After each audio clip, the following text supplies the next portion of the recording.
Hernando High School senior Lawton O'Brien says swimming was love at first dive. As soon as you hit that water, it's just release. You're just focusing on to get to the other side of the pool, back as fast as you can. The 17-year-old took his first plunge at age 4. By the 8th grade, he was swimming competitively. His speeds were lightning fast with excitement about his potential building at each swim meet. Now, simply jumping in at the DeSoto Athletic Club is a feat in and of itself. After a diving accident 2 years ago. Like mid-dive, it was either left or right foot slipped on a raft that was in the way. I didn't notice it, I didn't realize it until my head hit the bottom of the water.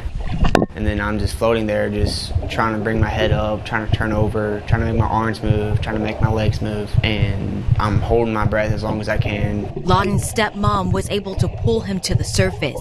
He was in and out of consciousness as paramedics rushed him to the hospital. There, doctors delivered devastating news. They told me that I was in a spinal cord injury and that I probably won't be able to walk ever again. He was in pediatric intensive care for about 2.5 weeks. Lawton's mom, Jody Woody, recalls the diagnosis: 3 shattered, fractured, and herniated discs, resulting in paralysis from the neck down. He was having some blood pressure issues. They were talking about having to put in a pacemaker because he kept crashing. He did that about 2 or 3 times. And seeing that, your son just go down, it was scary. Lawton spent weeks in ICU before moving to the Shepherd Center in Atlanta for intensive physical, occupational, and speech therapy. Jody says her son's competitive spirit pushed him through. He never quit. He would say he couldn't do it, but he did it.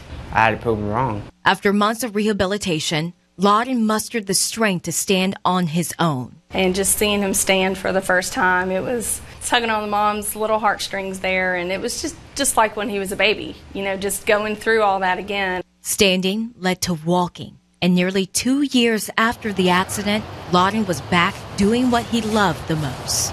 I did get nervous, but as soon as the water hit me, it just felt normal. Like I was back with my team, with my family that was at school, and I loved every second, every minute that I was always in that water. He's back at competing, though his time isn't what it used to be. He still struggles moving one of his legs and his hand, but just being in the water is a victory. Just keep fighting. Just know that you lived another day. Count your blessings. In DeSoto County, Mississippi, Felicia Bolton, WMC Action News 5.